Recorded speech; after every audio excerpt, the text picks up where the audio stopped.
of knowing. All right, man. Welcome to Crow 777 Radio. This is episode 212. We're going to take a step back and try to reset. Frustration had been creeping into some of the recent live streams we did just from the overwhelming negative emails and everything else that are coming in. It's what people are having to contend. It's just overwhelming. So today we're going to take a step back and cover some indigenous medicine, specifically Tibetan medicine, which we will find is tied to the Skyclock. I don't know how much of that we'll get into, but it is bound in nature. And it's a wholly different way of looking at medicine than we do here in the West, what people would call allopathic. Matter of fact, a lot of people have complaints about the kind of medicine we're getting here in the West. In this type of medicine, you're going to find that a doctor is a doctor of everything holistically. It's not, oh, my foot hurts, I'm going to go to the foot doctor kind of idea. But anyhow, welcome, Jason. Good morning, Crow. How's it, man? You had a heck of a storm come through yesterday, and it's rolling up on me right now. They're claiming 65-mile-an-hour wind gusts, and it is starting to pick up. Took me out right 30 seconds or so after we got off the live stream. Yeah, it was pretty good timing. Right as we got off the air, I went to call you back, and you were already down. We'll see what happens here. But do you have anything? We're not really too far ahead running all these shows each week at this point. No, I think we just need to move forward here. All right. Welcome, Douglas. Hi. Nice to be here. Thank you for having me. Let's get things we need to get out of the way. Why don't you let people know who you are and where you can be contacted? And by the way, I will also say that followers of the podcast put the link in place for us to meet Douglas. But go ahead, Douglas. Okay. I'm here in California. I'm in Northern California. So my website's indigenousmedicine.net, and my email address is indigenousmedicine101@gmail.com. Okay, there it is. So we're going to jump in here. There were times from probably my 20s forward where I would take time to try to learn something about other cultures. And ironically enough, I spent quite a bit of time looking at the roots of Tibetan medicine and actually met a guy in San Diego who was basically a double PhD, both the Skyclock portion and what we would consider more herb-based medicines. He's the guy that I've talked about before. This man had a head of hair like you've never seen. Put all 4 beetles together, that's how much hair this man had. And he hooked me up with apricot oil. When I mentioned it, he said, "Oh, I use this every day." So I used it, and it's the real deal. But anyhow, why don't you just give a brief overview of what we're going to call indigenous medicine? And I'm guessing mostly what we're going to cover here is Tibet specific. Yeah. Indigenous medicine, as I call it, is the natural arisal of people's attempt to survive as the cultures developed. Yeah, they came with similar observations. They worked under a similar cosmology. And we find all over the world we have very similar concepts of hot disease, cold disease, and what we call wind disorder. And so Tibetan medicine is no different than this. It arose out of Ayurveda and Siddha medicine. And the founder of Tibetan medicine came from a long lineage of healers. And this is going way back to where the Bon tradition was still strong. This is an indigenous tradition in Tibet. And there were many different kinds of healing, and they had their medicine system as well. It's very similar. And so he traveled by walked into North India, South India, throughout China. He walked over into Persia, through the Middle East, and came back. And he did this about 5 times, making friends all over the place and studying with the best healers he could find. And eventually had a conference where he called them all to Tibet. And they sat and they created the first integrative indigenous medicine system, which resulted in Tibetan medicine. That was combined with a text that they had found secretly hidden in the monastery that they had the conference in. It was the first monastery in Tibet. And that was a text that had been brought to the monastery about 300 years before that, containing the teachings of medicine that Gautama Buddha gave. And so they combined it with that. And then about 400 years later, he was reincarnated in the same family line. and re-edited the text and then passed it on to his heart disciple, his main disciple. And that began that's the text that we use today in Tibetan medicine. It's called the Gyushi, the Four Medical Tantras. So just to put a fine point on it, by the way, for people who are interested in learning something about other cultures, there's two tales that you can buy in book form that come to mind. One is Milarepa, and it just kind of shows a different, very, very different culture than we're used to. And it's all based around the spiritual ideas that were in Tibet. And the other one, which has to do directly with what we're talking about, is Gampopa. Just how it sounds, Gampopa, Gampopa. And that is one of the branches of medicine. As we began to cover before we got on, really the medicine that we're going to cover comes basically some of it from India. And almost there's so much of what went on in Tibet that its roots will be in India, going back, Lord, further than we can see. But there's another branch which is associated with the Dalai Lama, the Yellow Hats, and we'll get into these things. But let's cover, Douglas, the kind of difference between an indigenous medicine like we're going to cover here, where the basis is cosmology, and the difference between the allopathic medicine, some people like to call it Rockefeller medicine, that we have here in the West. Mm-hmm. Well, the first thing with indigenous medicine is that and the cosmology of in the indigenous world is that everything is considered medicine. There's nothing that's not considered potential medicine. So the idea is that we live in a world of potential medicine, and everything that is medicine could also be poison if used in the wrong way or at the wrong time. And so part of this understanding is, of course, the understanding of interdependence, that we're part of nature. And so how nature changes, our body changes, and that we respond accordingly. That's a huge part of it. The other part is interconnection with each other and their human relationship, which is also a huge part of the indigenous healing system. We should point out that in the Tibetan medicine, it's holistic beyond holistic. It's not only concerned with what the entirety of nature is doing at any given time, but the entirety of the human body. And that's very different from where we've arrived here. But I don't think we'll probably get too much into the Skyclock. I mean, that could be any number of shows on its own. But we should point out that Tibetan medicine is just lockstep with the Skyclock. Not only that, absolutely. Right. So there's this idea, and I'll try to make a kind of pale Western comparison so you know what we're talking about. Like if you took any given flower that kind of blooms at a certain part of the year, and that's different than this other kind of flower, like an iris and a rose. They have a different life cycle that you can tie to the calendar, and you know that it's correct because each year, pretty much the same time, these things happen. That's one way that you could think about what we're saying. And then there's an elemental idea in this. Do you want to get into the elemental ideas, or do you just want to? Yeah, absolutely. I'd love to continue to lay a little bit of groundwork of understanding, because the cause of the disease is really important, I think, to mention with indigenous medicine. And you find this everywhere. In Tibetan, the way they describe it in Tibetan medicine, is that okay? Can I do that? Yeah. Go ahead. It's all you. The cause of disease is considered to be ignorance in Tibetan medicine. And I've lived in South America as well, and I find it's a very similar tradition, very similar cosmology among the native people there as well.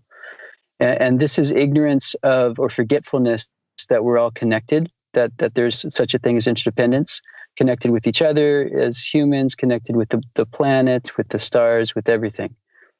And then the other part of the forgetfulness is forgetting that things change, like basically that there's a presence of time. And so everything changing and everything being connected is a reality that a lot of us can intellectually understand, but when we're in the moment, moving through our life, we run into situations where we forget those things. And when we forget those things, those two basic tenets of like existence, then what happens is we react. And based on our reaction, based on the mental emotional reaction, we're then drawn into accumulating certain elements into our diet and lifestyle. And that takes us into the elements then. So basically, I mean, we could make a very contrite kind of statement like, if you were mentally in harmony and you're in harmony with the world around you, there would be no illness, to kind of put it in a very tiny nutshell that doesn't really do it justice. But this ties, we should point out, this ties to the spiritual ideas, the idea of forgetfulness and change. These are big ideas in Tibetan spiritual concerns. Yeah. And when we say mind, we're also including emotions. So in terms of natural diseases, naturally occurring diseases, the cause of naturally occurring diseases is your emotional disposition, your emotional reaction to things. So if you have a healthy emotional relationship with your life, then your tendency to be out of harmony with things is really, really minimal. So let's get into the elemental ideas, and I'll point out, currently in the West, to find elemental ideas, you pretty much have to look at alchemy. There are other ways, but I mean, that's primarily the way we talk about it now. But I would point out that if you go back far enough in any kind of larger culture, every single one of them has this elemental idea. And some of these places claim never had contact with each other, though I think people would argue that because there is a whole history we don't know a lot about. But let's go ahead. Let's get into the elemental view. Okay. So we believe that it's not true. Again, this is like, you could say it's a belief. It's just a way of organizing the information that we're perceiving in the universe. Like in science, we use like all these different elements that we've come across. So this is a more general way of categorizing the material universe. And so the first idea is that everything's taking place in space. And so we say that's an element. We say there's a space element. Okay. Then there's movement inside that space, and we call that wind. When that gets fast enough, we call that fire. So the heat and fire, all the qualities of fire that we can think of, including light. And then there's the earth and water. So these elements make up all the physical existence. It makes up the medicine. It makes up the illness. It makes up the cure of the illness, and it makes up the body that the illness is taking place in. Okay. Then these energy or these elements combine in the body in certain ways. So the earth and water combine in the body. And that the energy that combines that's related to the mental emotional energy, we call that a particular humor. The term that we use is humor. It comes out of Greek medicine, really, and it's not directly related, but it's a type of energy, and it's related to depression and confusion, and kind of an ignorance, stupor, and closed-mindedness.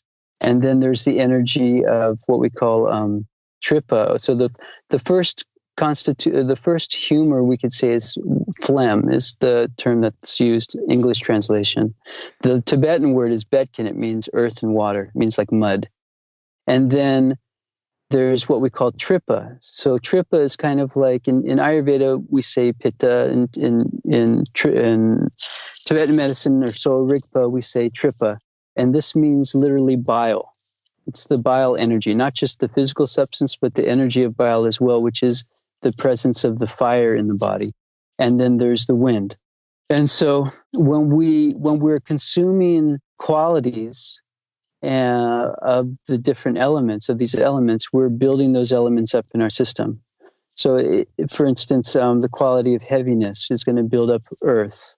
And so there's a mixture of qualities as well that's taken into consideration through our diet and through our lifestyle. What we do, our behavior, has kind of an elemental quality to it. And so, so these elements it's a huge part of looking at the body, the disease. When we look at the body, we also look at like genetic disposition and all these components.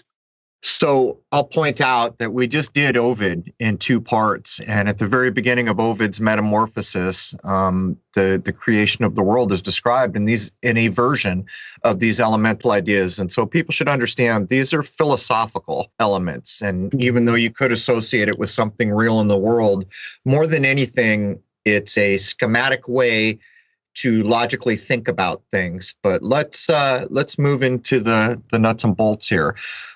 There's really quite a difference between the doctor-patient relationship in the West, and if you go back to these indigenous medicines, it's like night and day, isn't it? Can we talk a minute about the idea of what the doctor-patient relationship should be in this form of healing? Yeah, sure. So in all these indigenous traditions, there's this idea of interdependence, that we're part of each other, we're part of the land, we're part of the universe. And so in that, when a person's ill, when a person's sick in a community, it's in the Western kind of allopathic idea, the disease is about that person. It's inside that person's body. It's separate from the person, and that person's separate from society. Whereas in an indigenous community, that person represents part of the general body of the community as one organism. So everybody, it's almost like everyone has a little bit of that illness. If somebody is sick, it's manifested in one body, but it's connected to everyone. It's connected to something the community is doing that's affecting everyone else, because the disease affects everyone else. And so that understanding is brought into the whole doctor-patient relationship, as well as the understanding of where the knowledge of medicine came from. So in all these traditions, the knowledge of medicine kind of occurred in a very kind of mythological incident, where there was some interaction between humanity and some divine force or some divine intervention through angels or other beings or gods or something, where the medicine was given to the people, and then over a long period of time it was studied and rehashed over and over and over again and reproven until it became very much accepted. But the origin of them is all the same. So when in an indigenous community, when a person's coming to a doctor, there's this understanding that they're contacting this event that happened in their mythological origin. And so in that, there's this understanding that the doctor actually is just like them, and that the process of healing is actually awakening the healing force that's inside the patient. And the doctor's just helping like show the map to the patient. And in this interaction, there's this connection that's happening between the doctor and the patient and the doctor. In Sowa Rigpa, the Tibetan medicine idea is that the patient's actually helping the doctor, and the doctor's helping the patient simultaneously. And it's kind of like a spiritual event in coming together in a relationship of compassion. And so it's very, very, very different, because in the Western tradition, we're looking at an imbalance or a disease or a pathogen. If you're going really in hardcore allopathic reductionism, it's nowadays it's more about a pathogen that's in the body. And so we're going after this thing that's separate from the body, separate from nature, separate from even the person. So the doctor's not really even treating the person in general, he's treating the disease. And it's a very, very different thing. In the indigenous tradition, we're working at harmonizing the person. The disease is secondary. The disease is considered to be a manifestation of an imbalance that's happened within the person. The imbalance within the person is considered to be an imbalance that's happened within the community. And the imbalance in the community is considered to be an imbalance that's happened kind of in the universe. So nothing's considered to be like separate in this whole process. Oftentimes, in an indigenous kind of healing situation, because of the listening quality and interrelationship that the doctor is creating with the patient, oftentimes that's harmonizing the energies that's causing this kind of force against the body's natural ability to create balance and heal itself. And just simply talking to the person sometimes is enough for the person to feel better. Oftentimes in the Western tradition, allopathic medicine in the hospital, it's the nurses that do this. Without the nurse, the patient many times feels lost and completely disconnected from any kind of healing force in their body. As soon as the nurse comes and kind of interacts, there's this sense of being cared for and protected. And then out of that calmness in the body, you could even show it if you measured stress hormones in the body. Just the reduction of stress and the feeling of connection helps the body to heal itself. The idea, though, is that in the indigenous tradition, that power to do that, sometimes we call it placebo effect and other ideas. This is really part of the system. This is what you're instilling in the person's body, in the person's mind. You're not getting them to rely upon the medicine or to really rely upon the doctor. You're getting them to rely upon themselves. And you're doing that in a way by becoming friends with the patient, listening to the patient and following what the patient asks. The patient might have liver cancer, but is complaining about a cough. If you don't help the patient with the cough, so the patient doesn't have to think about it. There's been no connection to what the patient's expressing to you about what's disturbing the patient. And if you heal the cough, now the patient listens to you more, is going to be more together with you. And then maybe you can start to address some other issues that you've found. But it means nothing to the patient if you cured the patient's liver cancer and they still have a cough.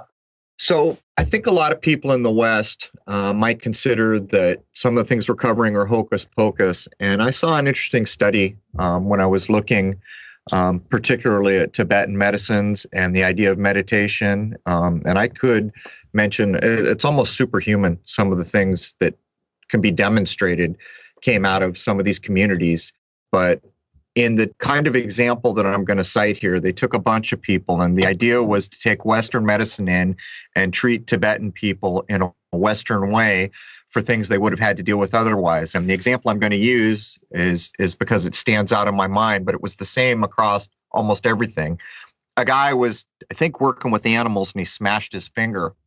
And so the Western doctor who was doing the study put Novocaine in the finger, had to trim a little bit of tissue off. They wrapped it. They gave him pain pills, and it healed up. And then after the fact, they do the follow-up. And almost to a person, what they said was that the pain went away really quickly.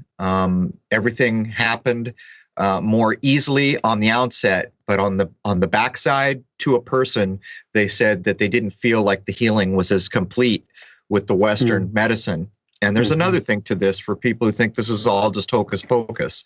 You can look up different meditative things that have had, because I was very interested in knowing, is there anything to this? Is this real, or is it just some mystical mumbo jumbo?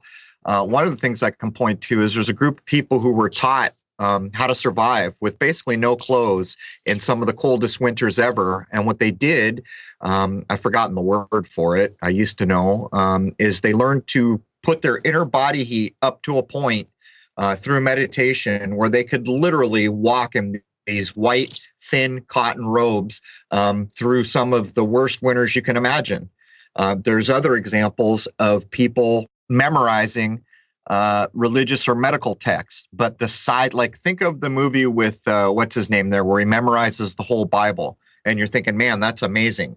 What these people are memorizing is 10, 15 times that. I mean, it's incredible, to the point where they were making the claim that people from other parts of the world aren't equipped because they don't have generation after generation queuing up the mind in this way. So I'm just pointing out that if you look into the things we're talking about, some of the things you'll come across, which provably are true, are pretty amazing. But let's get into a thing that I've been impressed with for so long. I've always been so interested because I saw it done, and then I paid attention to it. And it's almost magical when you see a guy take someone's pulse and then know so much right out of the gate. Let's talk about the 3-finger pulse method. Okay. So this is found in, for sure, in Indian medicine being Ayurveda, and also Siddha medicine, which is less known, but more indigenous and more ancient. And Tibetan medicine and Chinese medicine, they all do this, as well as in Unani medicine, in Greek medicine, which is really where allopathic medicine kind of came out of. Hippocrates practiced Unani medicine or Greek medicine that came out of Egypt. So this idea is that the flow of blood through the channel of the veins can give you information about what's going on inside of the body. Now, the choice of using the wrist is because of the distance from the heart. If you get too close to the heart, there's kind of more background noise from the heart. If you get too far away, you get it's more distant. So they chose the wrist. You can do pulse reading in different parts of the body if you need to. You can even look at the result of the pulse in some ways on the back of the ears in terms of the veins. And it's in the same organization in terms of lower, middle, and upper part of the body. And so when we're feeling the pulse, we're actually feeling the nature of these three energies in the body that I was mentioning before. In Ayurveda, they call them doshas. It's kind of most commonly known as doshas. So these energies will manifest based on their qualities. So earth and water has kind of a heavy sinking quality. And so if you felt the pulse of the vein, and you can do it with one finger even if you wanted to, but that general feeling of sinking, deep depth, kind of distant, consistent type of pulse would be considered that there's a lot of this energy, a lot of earth and water in the body. If the pulse was very sharp, if you felt the pulse and it was very sharp and rhythmic and intense, that would mean that there's more heat in the body. And actually, if you are sensitive enough, you can sometimes feel it spin, or like as it like spins through the vein, and it's very prominent in this. And when you feel this, it's very prominent. It's an indication of a fever. You can actually feel it kind of whirl while it's pulsing sharply and strong. And then if it's irregular, the pulse sometimes gets a little strong, sometimes disappears, speeds up, slows down. This is the presence of what we call wind. And these concepts, you could also look as hot, cold, and wind. And they're found all throughout all indigenous systems. They look at the same idea. And these are just qualities you find in nature. You can find it in the body, and it indicates things that are going on in the body. The cold would be anabolic. In allopathic terms, it would be anabolic or anaerobic dominance in the body. The fire, or this what we call trippa or pitta, would be catabolic, like free radical oxidation out of control in the body. And the wind would the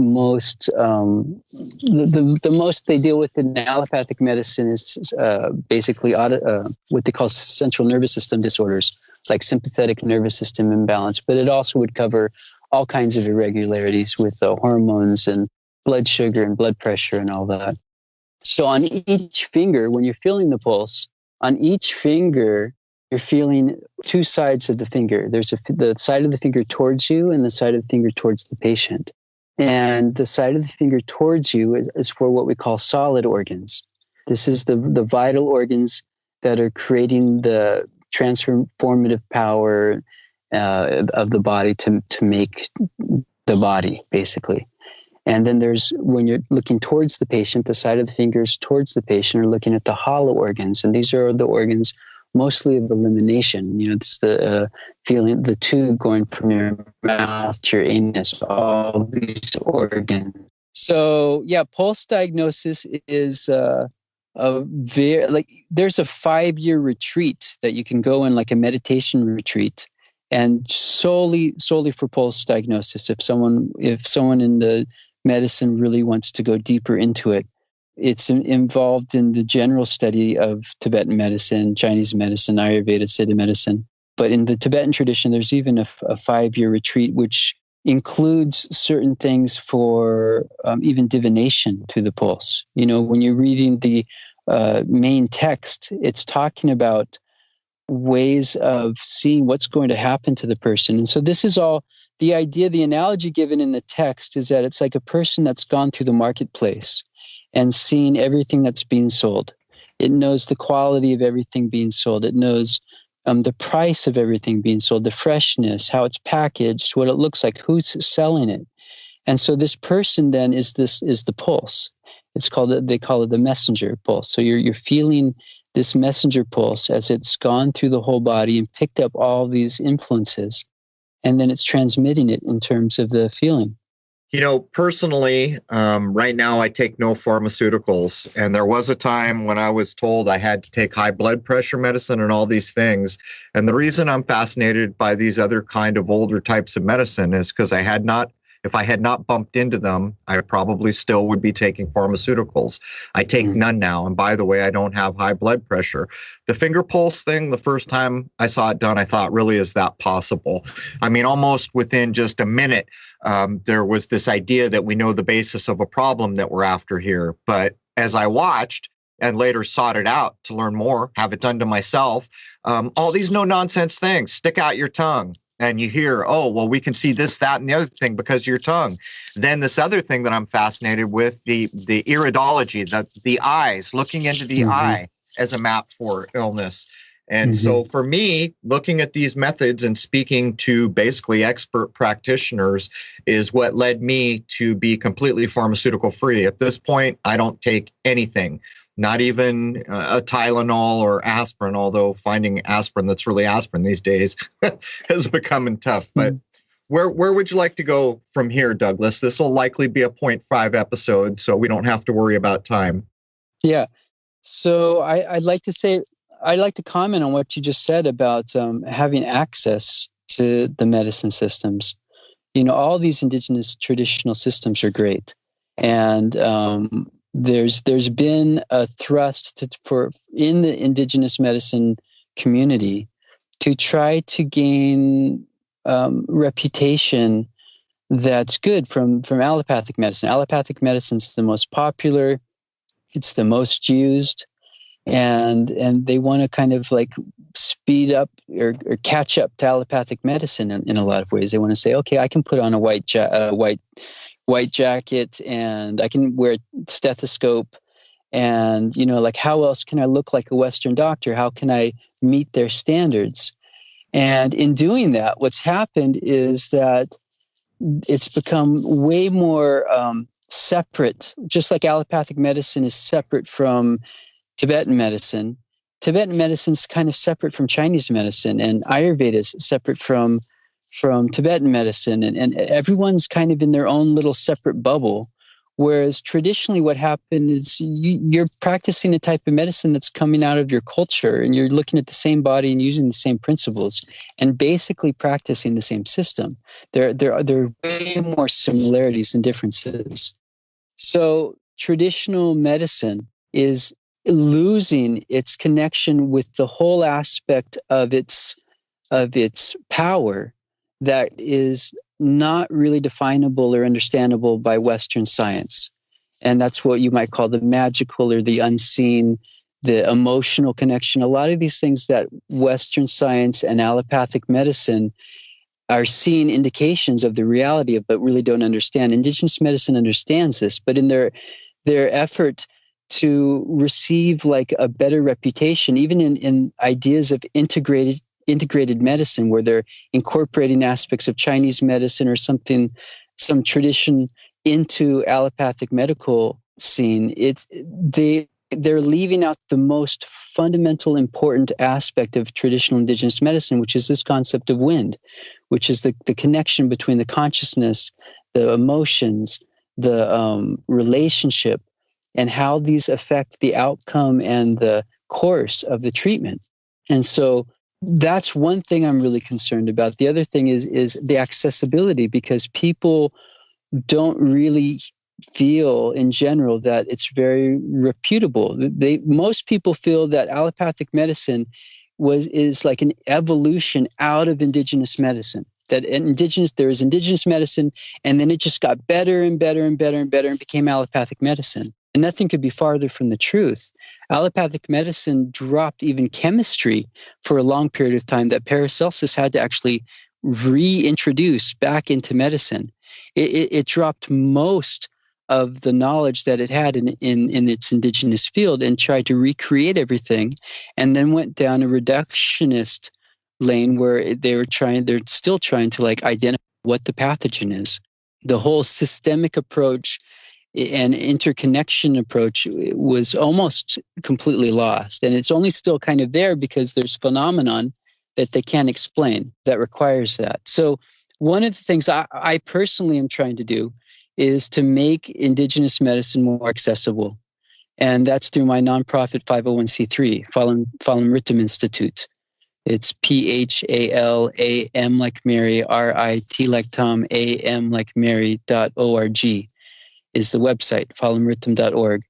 And ideally, what we'd like to do eventually is build an institute that has all the 5 major formal indigenous medicine systems being preserved intact in their cultural way that they do it. But in the same place, have a hospital that can demonstrate the effectiveness of the treatments. It's where allopathic medicine has the most weakness, the most fundamental things like digestion. Indigenous medicine has the most success. Basically digestion, degenerative diseases like fibromyalgia, multiple sclerosis, things that most people consider to have no cure, and millions, if not billions of dollars going into research to try to find a medicine to help. Indigenous medicine has clearly proven that it's effective. With multiple sclerosis, for instance, there was a team of doctors, medical doctors, allopathic medical doctors that monitored treatment of multiple sclerosis for about 3 years in Tibet and showed that within a year, all symptoms disappeared. There was no trace of the illness within a year. And so this is something that people in the West, they don't really have access to unless they're already thinking out of the box.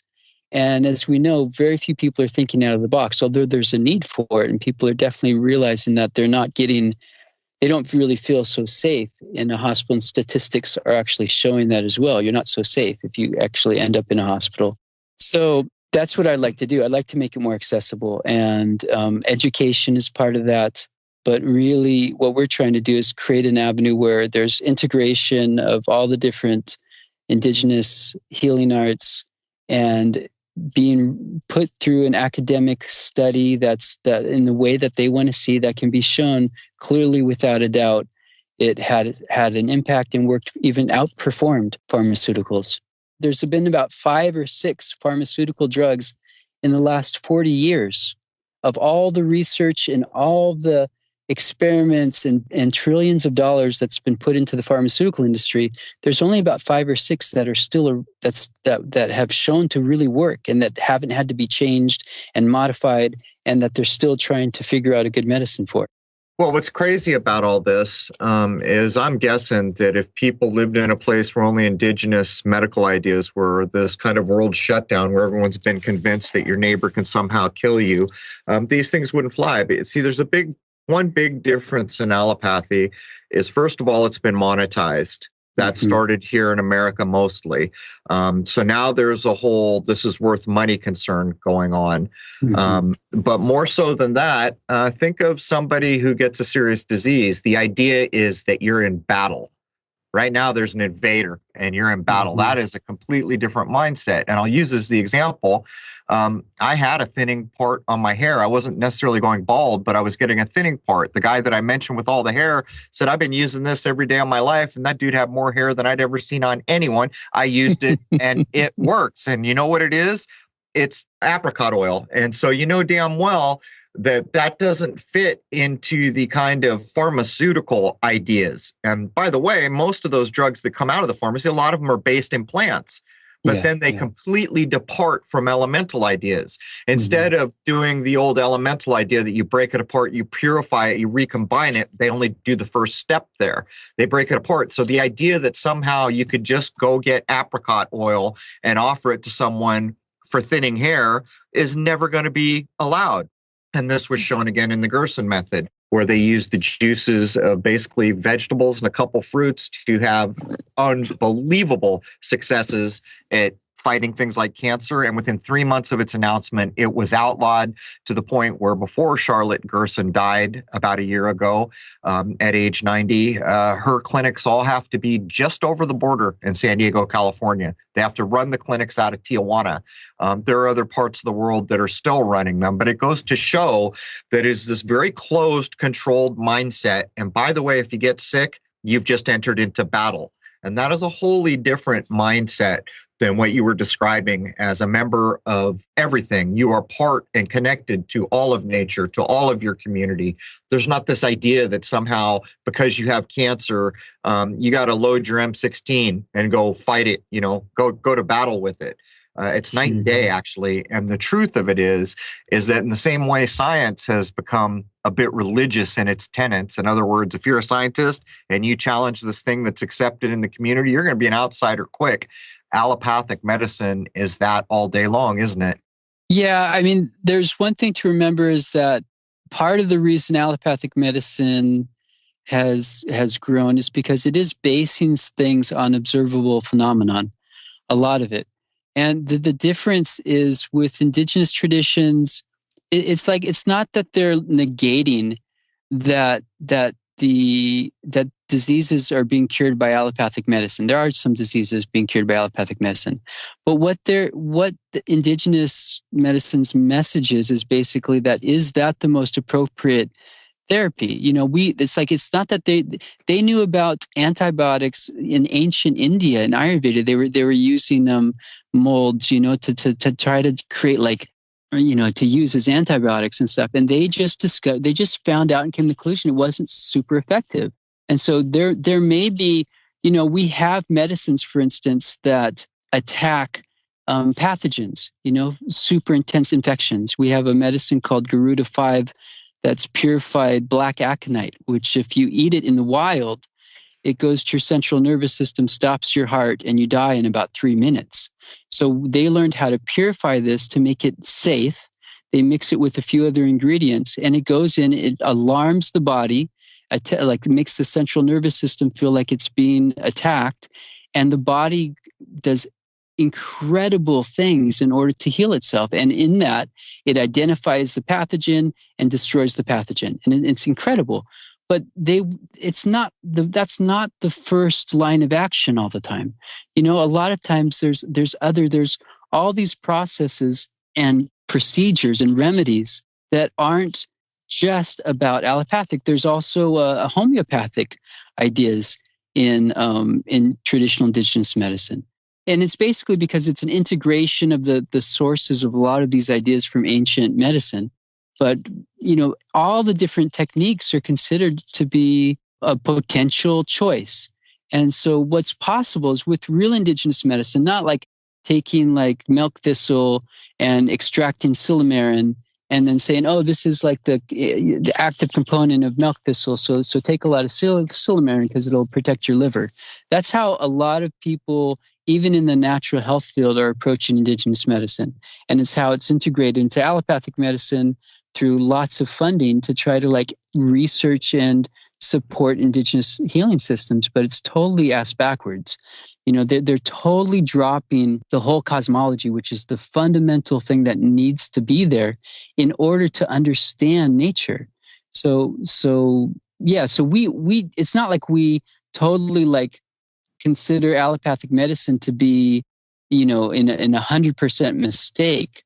We recognize that there's the political influences, even in the education, that the pharmaceutical companies are basically funding the education of medical doctors.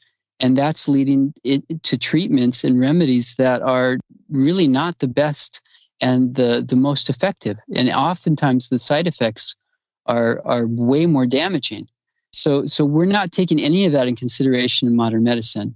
And all the, indigenous medicine, all we really want is that it's considered and respected, taking pieces out of it. And to clarify that allopathic medicine is not really built or did not evolve out of indigenous medicine. A lot of it came out of indigenous medicine, but it didn't evolve out of indigenous medicine. Most of indigenous medicine was put to the side, in my opinion, out of a kind of Catholic cultural revolution that tried to poo-poo any kind of thing that wasn't connected to the Catholic principles. Anything close to nature got defamed, basically. Yeah. Where in actuality, in the early Christianity, that was a big part of it. There's a medical order that goes back to the first charitable hospital that was created by a nun, and this was before the Catholic Church was created. And there's 6 tenets of this Christian medical order. The first 2 is to protect indigenous medicine and protect indigenous medicine systems. And you don't find that, that starts to disappear. And then you get into the Dark Ages where it's not even legal to like look at a body. You couldn't dissect a body, right? When Leonardo da Vinci was around, it was illegal for him to be like looking at dissecting bodies and stuff. This is all stuff that had been done thousands of years before that, and all of that knowledge was kind of put to the side. And so, yeah, I'm really excited that there's people interested in indigenous medicine, and a lot of the interest is just because friggin' allopathic medicine isn't serving people the way it could. I know many allopathic medical doctors that, some of them who are still practicing allopathic medicine are kind of ashamed. They're kind of like, we don't really even know if this drug works, but it's what we have to give people. It's like it's consistently every day pushing them against their ethics almost, because they're just they can't say with certainty that what they're doing is really helping. That's because it's a for-profit system. And the culture's been broken. You're not looking at a doctor trained by a doctor who was trained by a doctor. So there's so many points. But I think we're about to the top of the hour, but I'll point out a couple things. What got me interested in this was when I saw things like the apricot oil, and it works. I'm like, really? Apricot oil. You know how many millions of dollars have been spent to get all these hair fix me, I'm going bald things that don't work in the least? I used this and I noticed not only did my hair thicken up right away, it got darker, which isn't even one of the claimed things going on. And it's so simple. But, I once saw a guy doing the 3-finger pulse, and he immediately went across the fingernails of each nail. And I later asked him, why did you do that? And he said, because each finger is associated with a certain thing, certain part of the body. And he felt mine. And he said, oh, your middle fingernail, can you feel all those ripples? And he told me all these things. And I thought, really, look how simple and common sense this is. Mm-hmm. And it's a shame. And the problem is that it has been defamed. And that should tell you something, too. When the big boy on the block spends all its time passing laws so that no other way can be sought after, and when they defame these things that have been around for so long, in part, when I got into studying the Tibetan cosmology and the meditation, the spiritual concerns, and the medical ideas, which I was very interested in, I had to plow through a ton of writing that just tried to make it look like hocus pocus. Mm-hmm. Whole books written to show why it's inferior. Not focusing on these almost superhuman things that can provably have gone on. But that does bring the first hour to a close. I'll ask you one more time, Douglas, would you like to tell people where they can get a hold of you? Sure. Indigenousmedicine.net is my website. Douglas, do you have a physical location? Yeah, I am in Nevada City, California. I'd love to say one more thing. Something I just found out a few days ago talking to a teacher of mine in India in Ayurveda. And this is something that's really profound. And again, there's a whole kind of like movement now away from trying to prove themselves to Western medicine, whereas there had been about a couple decades of a real strong push towards that. One of the things they've recently found out is that gut bacteria affects your brain chemistry, right? You understand that, right? Sure. Yeah. Okay. So what they're finding is that specific bacterias relate to specific doshas, meaning that specific bacteria they're finding, for instance, there's a bacteria that likes to jump from one body to another body, okay? That bacteria is causing people to be more social. There's another bacteria that wants to be more hermited and reclusive. That bacteria, that's causing the person's behavior to be more reclusive and hermited. And so the different foods have different associated bacteria with them. And when you're eating, it's not just the taste and the elements, but they're also finding there's this bacterial component that you're encouraging the growth of or adding into your body that's balancing your dosha. For instance, if you have a pitta dosha, you're more fiery, you're going to have a more specific kind of bacterial buildup in your body. And that will cause your behavior to be certain ways. So the recommendations to balance that are things which reduce that bacterial count and encourage the bacterial count of the other energies in your body.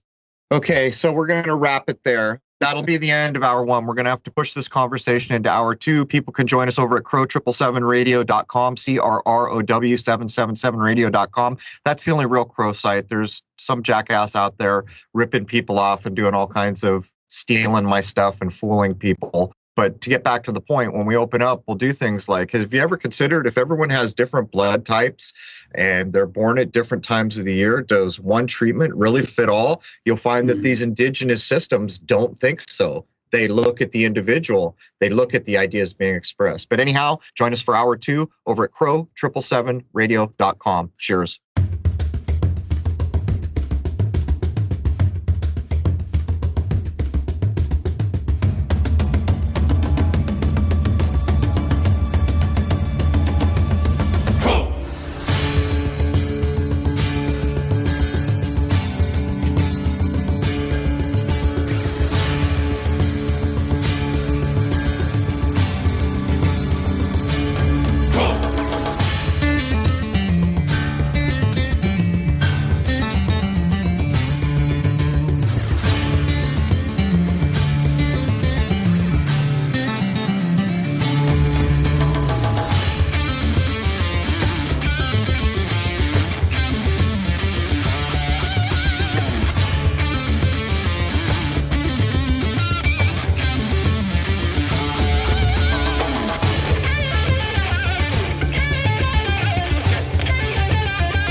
Belief is the enemy of knowing.